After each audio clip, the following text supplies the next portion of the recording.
साई राम।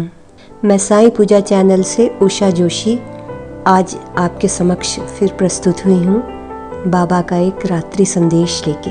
ऐसे तो बाबा से मैं स्वयं ही बहुत छोटी मोटी चीज़ें भी कभी कभी मांग लेती हूँ, पर मैं सोचती हूँ बिल्कुल गलत नहीं है। क्या हम अपने माता पिता से बहुत छोटी छोटी डिमांड नहीं रखते थे? ठीक है, तो मैं यही कहना चाहूँगी कि बाबा कहते हैं अगर कुछ मांगना है तो साईं से ही मांगो। वो ऐसा दाता है जो कि आपके सोचने और बोलने से पहले ही कर दिखाएगा। वो कहते हैं कि मेरी उदी का सेवन करो, तिलक लगाकर और जल में मिलाकर ग्रहण करो, सभी संतापों पापों का नाश होगा और सुख प्राप्त होगा। ये मेरा स्वयं का अनुभव है। बाबा कहते हैं कि मेरे बच्चे सब्र करना सीख ले, बस मेरी शरण में आ जा। सारी जिम्मेदारी मेरी है क्योंकि मैं तो सर्वव्यापी हूँ। समस्त भूतों तथा चराचर में व्याप्त होकर भी मैं अनंत हूँ। बाबा हमेशा कहते हैं अच्छे लोगों का साथ करो, अच्छे लोगों का साथ ही सत्संग है। वे ही सौभाग्यशाली हैं जो मेरे सर्वव्यापी स्वरूप को जानते हैं। मेरे बच्चे तू चिंता क्यों करता है? आज तुझे तकलीफ है ना, तो ये तेरे कुछ बुरे कर्म होंगे, इस जन्म के नहीं तो पिछले जन्म के, उसी के कारण है। पर इतना याद रख, मैं तेरे कर्म बंधन काट रहा हूँ क्योंकि तू हमेशा मुझे याद करके अपने पापों को ही धो रहा है। जब हमारे हृदय में चिंता, शंका या भय आती है तभी साईं साईं का जप करो। फिर देखो चिंता और भय रूपी दैत्यों का साईं कैसे सफाया करते हैं। कभी कभी हमारे मन में कुछ अजीब से विचार उठते हैं ना कि यदि बाबा वास्तव में सूक्ष्म और सशरीर भी उपस्थित हो जाते हैं, होते हैं क्या?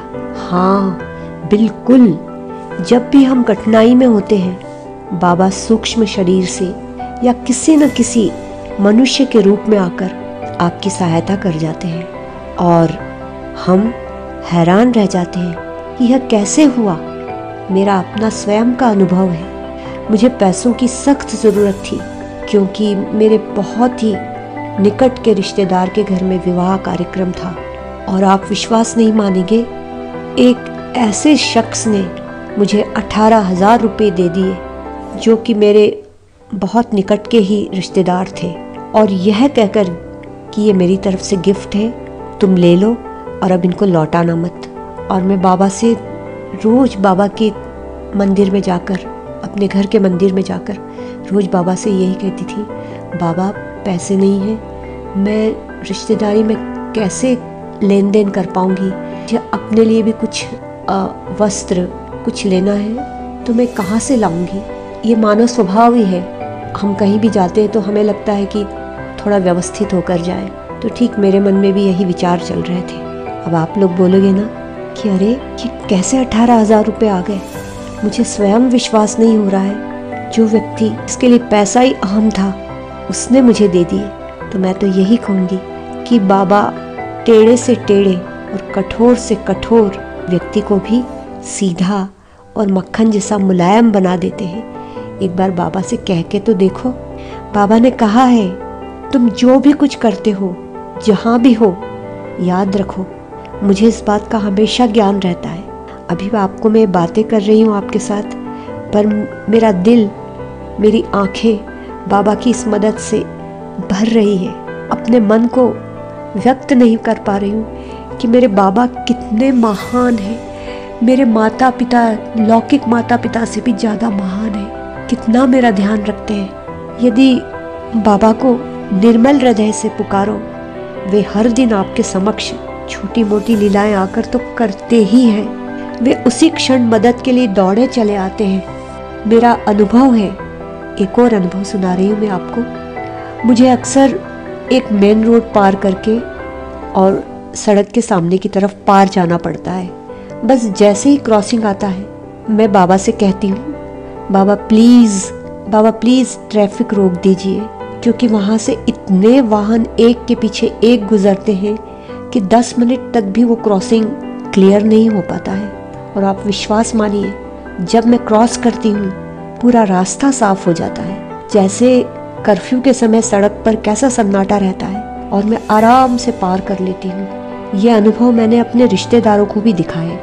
वे लोग भी आश्चर्यचकित हो गए जब मैं उन्हें अपने साथ लेकर वही सड़क पार कर रही थी। आप सोचेंगे कैसी छोटी छोटी बातों के लिए बाबा से कहती हूँ, तब मैं तो यही कहूँगी कि हम छोटी सी अणु सी बात भी अपनी माँ से नहीं कहते हैं और समाधान मिलता है ना।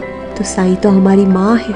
हर बात उनसे करो, चाहे आपको लगता है कि यह कितनी छोटी सी, कितनी तुच्छ सी बात है, कोई महत्वपूर्ण नहीं है, कितनी फनी सी बात है ये, पर देखो साईं तो इतनी माँ के समान अपने बच्चे की बात सुनते हैं, बहुत सुनते हैं और समाधान देते हैं, तुरंत जवाब देते हैं। शर्त यही है कि आप कभी किसी का बुरा ना सोचो और न किसी का कुछ बुरा करो। फिर देखिए बाबा आपको दर्शन देंगे, किसी न किसी रूप में आपके समक्ष उपस्थित हो जाएंगे, आपके इर्द गिर्द रहेंगे। बाबा इस समय भी आप ये बात सुन रहे हैं मेरी, बाबा आपके पास है, बाबा भी सुन रहे हैं मैं जो बोल रही हूँ, मेरे बाबा सुन रहे हैं। आप मानसिक रूप से, काल्पनिक रूप से रोज बाबा की समाधि के पास जाइए, रोज शिरडी जाइए, और आप जो भी कुछ खाते हैं पीते हैं भोजन से पहले समाधि के पास चले जाइए, मानसिक रूप से निवाला उठा के थाली और बाबा को दीजिए।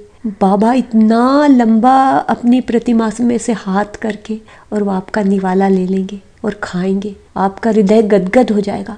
वाकई में ये अनुभव इतना सुखद है, इतना सुखद है। आप एक बार करके तो देखिए, एक बार नहीं, रोज करके देखिए। आप चाय पी रहे हैं, आप पानी पी रहे हैं, बाबा के मंदिर में जाके ही पीजिए, बाबा की समाधि के पास, और अपना हाथ बढ़ाइए। देखिए बाबा अपना हाथ बढ़ा के आपकी सामग्री ले लेंगे। बाबा तो भक्त के आह्वान पर तुरंत प्रकट हो जाते हैं। हे साईनाथ, हे साईनाथ, ओम साई, ओम साई, ओम साई।